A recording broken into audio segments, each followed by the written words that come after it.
Hi guys, welcome back to INFP. Today we are talking about the INFP-ENTP relationship. Before we get started, comment, like, and subscribe, and let's do this. So this is a fun video because ENTP and INFPs tend to be two very insightful personality types. I think that on my old YouTube channel, one of my first videos to get like over 500 views when I started my channel was the INFP-ENTP video. I remember it getting more views than like my INFJ video and my like other videos. And I remember being like, oh, this is something people care about, right? INFPs and ENTPs.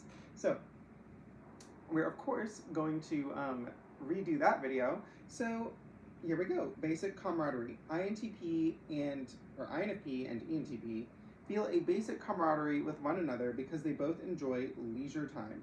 INFP and ENTP both like to have fun, look at memes, waste time, and be unproductive.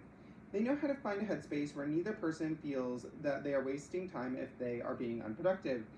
INFP and ENTP mutually enjoy humor. They know the value of making fun of things. They also both enjoy feeling like a girl and validating each other's stories. INFP and ENTP both understand what the other is trying to say in an anecdote, even if they don't come out and say it directly. So extroverted intuition communication style loves to like beat around the bush, I think, in my experience. They'll say, you know, like to an INFP and ENTP, like trying on outfits to go out, they'll be like, I don't know about this color. And the other INFP, the other one will be like, well, I think it looks good with this necklace. Like they know, like they're looking for confirmation of some sort, that sort of thing.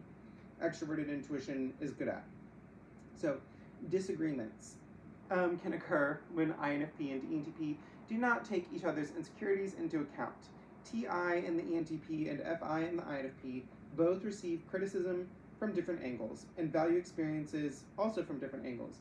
ENTP tend to take feelings more seriously when they are validated or connected to an interaction or a relationship. INFP, on the other hand, value coming of age experience with slightly higher introverted sensing.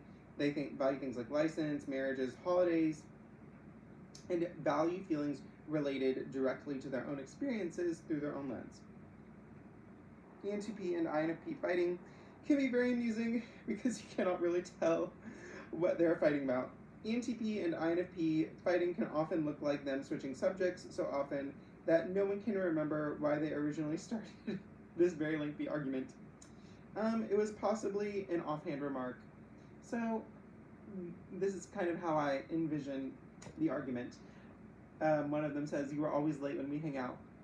The next one says, I got a C on my exam. The next one says, you never take out the trash. And finally, let's order Chinese food. A dog ate my homework. That is how it sounds to me. And so it's kind of funny. You know, they're a good time. It's a good combination to be around. It's exciting. Doesn't feel too stressful even when they're fighting. I don't think. So the resolution, INFP and ENTP can find more serenity in their relationship when they spend one-on-one time together. Getting to know each other deeply without an audience can help these types to appreciate and admire each other's different perspectives. It is very easy for INFP and ENTP to clock each other because both of these types have strong compasses of when something feels right or wrong. They have strong gut feelings, and they are insightful personality types, and introverted sensing is so visual, and extroverted intuition is so sensitive to how people feel. I know extroverted intuition isn't called a feeling function, but I think there's a sensitivity there in extroverted intuition.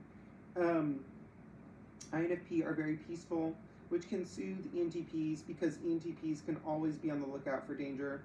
ENTPs can help bring more perspective because their slightly higher extroverted intuition brings more angles to situations, which can bring INFP out of tunnel vision of looking at problems with their single-minded mindset. So that's kind of through like introverted feeling. INFJ can also be single-minded. Probably a good rule of thumb is if you spend too much time in an introverted function, you probably can fall into the most typical sense of what people call single-mindedness. So like over-focusing on one thing, one goal, with like to the point where it's not, where it's diminishing returns. Of course, someone could argue that constantly being in an extroverted function could be being single-mindedly extroverted, even if the extroverted function is about making new friends or seeking new experiences. INFP and ENTP both excel at leisure skills. When my previous channel was around, INFP, at that stage in my life, INFP was the most frequent personality type in my life, in my friends, in the guys I dated, in everybody.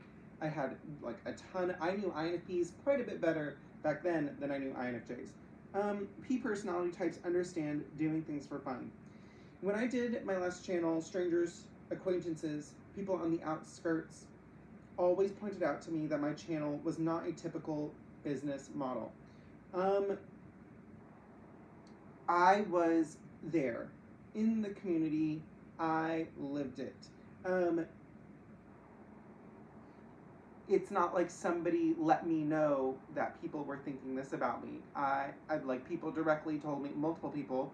I would go on, years ago, I would go on dates and people knew me, who I was. But anyway, once I knew a piano player who was very skilled, and they said, I do not play the piano professionally because I play for me. That's not my philosophy, but my dream was to be a professional flute player. I played for over a decade, and I quit because I wasn't good enough. My mind didn't change, my thought process didn't change, my creative process didn't change. Nothing changed. It was like this, like I was not good enough to go further, to make money off of that, so I didn't do it. To me, I grew up in the arts. I've been immersed in it my whole life. To me, it's not a polarizing thing to be in or out of the arts. I'll always do the arts. I can't not do the arts. I have a piano. I can't, like, sometimes I just walk down and stairs and play it. Like, it doesn't matter to me. Like, it's not a polarizing thing. It's never the internal locus of control or the external locus of control. And this is how significantly P personality types have impacted me. I have been studying, like, it was all about INFJs learning from ESTPs. I study all of the P types. Like, I am so adamant about learning from their leisure skills. I talk about being a Capricorn. I talk about, Capricorns are about hard work. I have been studying procrastinators and lazy people for so long because I think they're awesome. So I hope y'all like this video, and I'll see y'all next time.